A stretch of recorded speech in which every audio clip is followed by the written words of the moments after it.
இதுக்கு இன்சூரன்ஸ் கிடையாது. கண்ணாடி 500 தான். போய் மாத்திடுங்க. அட ஆமாங்க. அததான் இன்னைக்கு நம்ம செய்ய போறோம். கண்ணாடி மாத்த போறோம். கண்ணாடியை மாத்தலாமே அப்படின்னு சொல்லிட்டு நம்ம பசங்க எல்லாம் கடைக்கு வந்தோங்க. சரி கடைக்கு வந்து கண்ணாடி எவ்வளவுனா கேட்டா அங்கதான் என்னடா அப்படின்னு கேட்டீங்கன்னா கண்ணாடி அப்ப எவ்வளவு தான்டா பைசா நான் கடைசியில சொல்றேன். சரி கண்ணாடியை மாத்துவோமே அப்படின்னு சொல்லிட்டு கண்ணாடி மாத்த ஸ்டார்ட் பண்ணியாச்சுங்க. மாத்தி போகும்போது எனக்கே தோணுச்சு அந்த அண்ணா அளவு எடுத்துட்டு இருக்கும் போது நம்ம இப்ப ஏதாவது டாப் கடையில தான் இருக்கோம். நம்ம கரம்பு உடைஞ்சிருச்சு. அதையும் போய் மாத்திட்டு வந்துடலாமே அப்படின்னு சொல்லிட்டு டாப்ப கலெக்டருக்கு இந்த அண்ணாக்கு அளவு கொடுத்துட்டு அந்த கடைக்கு போனா அந்த ஆள் இல்ல. என்னத்த செய்ய நமக்கே வந்துரும் போலங்க. இந்த அண்ணா கிட்ட அப்படி இப்படின்னு விலையெல்லாம் கம்மி பண்ணி பேசி வச்சிருந்தேன்.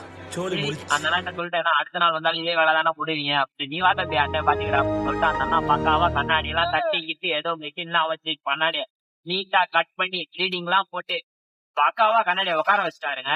கடைசியில ஒரு சம்பவம் நடந்துச்சு. என்னடா அப்படின்னு கேட்டீங்கன்னா கண்ணாடி உள்ளுக்குள்ள நல்லா உட்காந்துருச்சுங்க. வெளியே லைட்டா அந்த ஒரு சைடு மட்டும் கேப் இருக்குது. அது எதனாலன்னு எனக்கு தெரியல. கண்ணாடி அளவு எதுவும் மிஸ் ஆயிடுச்சா இல்ல எதனாலன்னு அந்த நாட்டை கேட்டதுக்கு அந்த அண்ணா என்ன சொல்றாங்க, தம்பி உன்னோட பிரேம் தப்பா இருப்பா அதனாலதான் பிளேடிங் உட்கார மாட்டேங்குது, அது அளவு சரியில்லை அப்படின்றாரு. இல்ல நீங்க இந்த அளவு கரெக்டா அடிக்கலான்னு எனக்கு தெரியலங்க. என்ன மறக்காம கமெண்ட் பாக்ஸ்ல கமெண்ட். இப்ப கண்ணாடியோட பிரைஸ் எவ்வளவுதான்டா அப்படின்னு கேட்டீங்கன்னா 1500 கண்ணாடி 800 பிளஸ் ரீடிங் காசுங்க. ரெண்டும் சேர்த்து 1500 ஆயிப்போச்சு. அந்த குடிகாரம் பண்ண செயலுக்கு நான் கிட்டத்தட்ட என்னோட ஒரு நாள் முழுசா ஓட்டுற காசை நான் தண்ட செலவு பண்ணிட்டு இருக்கேன். இனிமேலாச்சும் கொஞ்சம் போல பார்த்து ஓட்டு போடுங்க.